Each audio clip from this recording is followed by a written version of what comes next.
वाराणसी में स्थित काशी विश्वनाथ का मंदिर, नाम तो सुना होगा आपने। हिंदू मिथोलॉजी के हिसाब से 12 ज्योतिर्लिंगों में से एक ये मंदिर काफी प्रसिद्ध है। आज मैं आपके सामने इसी मंदिर में घटित एक घटना के बारे में बताना चाहता हूं। कुछ 100-200 साल पहले रोज की तरह पुजारी जब इस मंदिर में पूजा करने पहुंचे, तब उन्होंने मंदिर के वातावरण में एक अजीब सा दुर्गंध महसूस किया। दुर्गंध का स्रोत जानने के लिए वो जैसे मंदिर के अंदर पहुंचे, उन्होंने देखा कि एक इंसान शिवलिंग के सामने बैठा है और अपने मल और मूत्र से शिवलिंग पर लेप लगा रहा है और उसकी पूजा कर रहा है। ये देखकर मंदिर के प्रशासन के लोग और वहां के पुजारी बड़े ही क्रोधित हुए। उन्होंने उस इंसान को बहुत मारा और सोचा कि इस इंसान को क्यों ना राजा के सामने पेश किया जाए। मारते हुए वो इस इंसान को राज दरबार लेके गए और राजा के सामने पेश किया गया। उस वक्त वाराणसी के राजा महाराज बलवंत सिंह थे। महाराज बलवंत सिंह को जैसे ही इस घटना के बारे में मंदिर के अधिकारियों ने बताया, वो बड़े ही क्रोधित हुए और उन्होंने इस इंसान को सजा दी। उन्होंने इस इंसान को कालकोठरी में बंद किया। मगर कहानी यहां खत्म नहीं होती। अगले दिन राजा बलवंत सिंह ने इस इंसान को रिहा कर दिया। मंदिर के अधिकारियों ने जब राजा से पूछा कि आपने इस इंसान को रिहा क्यों किया है, तब महाराजा बलवंत सिंह ने कहा कि जब वो कल सो रहे थे तो उन्हें सपने में भगवान शिव दिखे और भगवान शिव ने उनसे कहा कि जिस इंसान को उन्होंने बंदी बनाया है वो भगवान शिव के ही अवतार है। अचंभे की बात यह थी कि इस इंसान को प्रताड़ित करने वाले सभी पुजारियों की कुछ ही समय बाद, कुछ ही दिनों बाद आकस्मिक रूप से मृत्यु हो गई। तो कौन थे ये इंसान? विजयनगरम यानी आज के आंध्र प्रदेश में रहने वाले उस इंसान का नाम शिवरामन था। विजयनगर के लोग उन्हें तैलंगा स्वामी के नाम से भी जानते थे।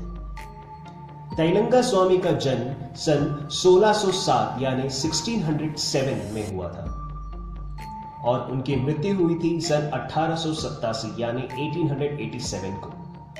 जब उनकी मृत्यु हुई तब कहा जाता था कि उनकी एज थी 280 ईयर्स, 280 साल।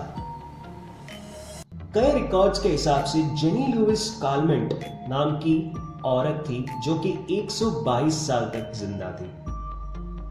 लेकिन अपने ही देश में कुछ ऐसे लोग क्लेम करते हैं जो कि आज भी कहते हैं कि 200 साल से अधिक जीने वाले लोग आज के टाइम पे भी अपने देश में मौजूद हैं। कुछ लोग उन्हें अघोरी के नाम से जानते हैं। कौन है ये अघोरी और उनको ऐसी सिद्धियां कहां से मिलती है? क्या वो आज भी इतने ही लंबे आयु तक जीते हैं? नमस्ते दोस्तों, मेरा नाम विष्णु नायर है और मैं आज आप लोगों के समक्ष इसी कुछ टॉपिक्स के बारे में डिस्कस करने आया हूं। मुझे ये इंफॉर्मेशन इंटरनेट और कुछ किताबों से प्राप्त हुई है। मैं इस वीडियो के थ्रू किसी की भी आस्थाओं को ठेस पहुंचाने का इरादा नहीं रखता और यदि किसी की आस्थाओं को ठेस पहुंचा हो तो मैं तहे दिल से उनसे क्षमा मांगता हूं। भगवान शिव के 5 मुख्य भाव हैं जो कि रिसिंबल करते हैं 5 इंद्रियों को या 5 तत्वों को, यानी 5 सेंसेस को या 5 एलिमेंट्स को, जिनके नाम है सत्ययुग जातक, वामदेवा, अघोरा, तत्पुरुषा और ईशान। जो कि साउथ फेसिंग फेस है वो होता है अघोरा, यानी which resembles fire और in other words destruction। घोर का मतलब होता है प्रचंड यानी भयानक और अघोर का मतलब होता है प्रचंडता से भी ऊपर। अघोरियों को हम कहीं शिव तीर्थ जगहों पर देख सकते हैं, भले वो ज्योतिर्लिंग हो या शक्तिधाम। तो सवाल यह है कि वहां पे जो भी साधु हमें दिखते हैं क्या वो अघोरी है? अघोरियों के बारे में जो मैंने सुना है या जो अक्सर लोगों ने सुना है वो कुछ इस तरीके से है कि गंगा नदी में बहते हुए लाशों को वो कच्चा खा लेते हैं। भगवान शिव की आराधना में लीन वो शमशान में रखे राख को अपने ऊपर लेप की तरह लगाते हैं। मगर बड़े बड़े तीर्थ स्थल जैसे काशी, केदारनाथ, वहां पे गए हुए तीर्थ यात्रियों से हम जब पूछते हैं कि क्या उन्होंने इस टाइप के अघोरियों को देखा था, तब उनका जवाब अक्सर ना होता है। अघोरियों के बारे में हमने अक्सर सुना है। कहा जाता है कि गंगा के तटों पर बहते लाश को वो कच्चा खाते हैं। शमशान घाट से वो राख को अपने ऊपर लेप की तरह लगाते हैं। उनके पास अमानुष्य शक्ति होती है। मंत्रों और तंत्रों की शक्ति से वो हर काम को सिद्ध कर सकते हैं।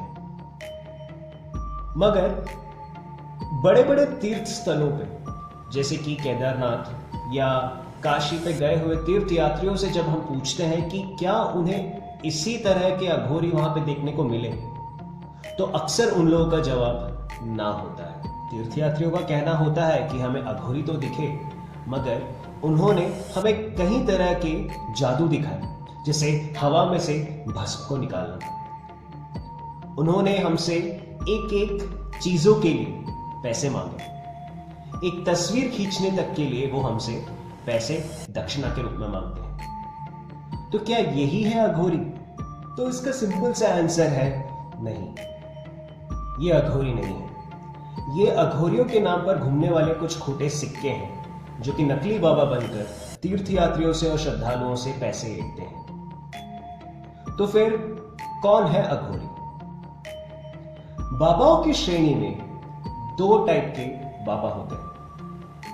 पहले जिन्हें हम कहते हैं नाग साधु और दूसरे होते हैं अघोरी साधु। दोनों ही शिव भक्त हैं। दिखने में दोनों ही कुछ समान दिखते हैं, मगर उनके रहन सहन के तरीके और उनकी पूजा विधि में जमीन आसमान का अंतर होता है। नाग साधु अखाड़े में पूजा करते हैं और अघोरी शमशान में। नाग साधुओं को पूजा करने के लिए एक गुरु की जरूरत होती है और अघोरियों को किसी गुरु की नहीं, वो भगवान शिव को ही अपना गुरु मानते हैं। दोनों साधु दिखने में कुछ एक समान होते हैं, मगर पूर्ण रूप से नग्न घूमने वाले साधु नाग साधु होते हैं। गंगा के तट पर किसी इंसान के सड़े गले शव को बहते हुए देखकर उसे उठाकर अपने साथ ले जाना और उस गले हुए शव के साथ रहना और उसको खाना,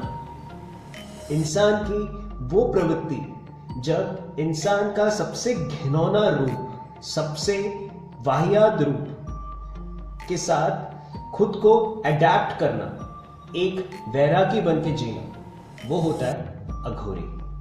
मगर बड़े बड़े कुंभ मेलाओं में और शक्तिपीठ में हमें कुछ ऐसे बाबा मिलते हैं जो कि दाढ़ी बढ़ाए हुए, भस्म लगाए हुए, हाथ में त्रिशूल और एक हाथ में कपाल लिए हुए जो जादू टोना दिखाते हैं, वो नहीं होते हैं अघोरी। कहा जाता है कि अघोरियों के पास अथर्ववेद का अपरंपार ज्ञान होता है। एक एक मंत्रों को वो लाखों बार उच्चारित कर कर अपनी सिद्धियां प्राप्त करते हैं। क्रिया योगा से लेकर हठ योगा तक हर तरह के योगा में अघोरियों के पास कई तरह की सिद्धियां होती है। एक अघोरी का जीवन सार्थक तब होता है जब वो अपने योग और मेडिटेशन के थ्रू केजरी मुद्रा के प्रयोग में सक्षम हो जाए। कहा जाता है कि केजरी मुद्रा के through with the help of sunlight, सूरज के प्रकाश से वो कई साल तक जी सकता है। अघोरियों की मृत्यु का तरीका भी कुछ अलग होता है। वो पहले से ही अपने मृत्यु को प्रेडिक्ट कर सकते हैं। तो इसीलिए कहते हैं कि अघोरी अपने मृत्यु से पहले, समाधि में जाने से पहले वो एक शिष्य को चुनते हैं और समाधि होने से पहले वो अपने शिष्य के साथ उनको अपना सारा ज्ञान बताकर समाधि लेते हैं। कहा जाता है समाधि लेने के बाद अघोरी के कपाल पर सिर्फ उनके शिष्यों का हक होता है। अघोरियों के रहन सहन और तौर तरीकों के बारे में हम विस्तार में अवधूत गीता में पढ़ सकते हैं। आशा करता हूं कि आप लोगों को अघोरियों के बारे में ये ज्ञान अच्छा लगा होगा। इसी के साथ मैं इस वीडियो को कंक्लूड करते हुए इसमें पूर्ण विराम लगाता हूं और आप लोगों से निवेदन करता हूं कि कृपया इस वीडियो को लाइक, शेयर और सब्सक्राइब करें। जल्द मिलते हैं एक अगले वीडियो में, जिसके अंदर मैं आपको ऐसे ही किसी शॉर्ट स्टोरी या किसी मिथ या किसी साइंस फिक्शन के बारे में बता रहा हूँ। Thank you. Thanks for watching.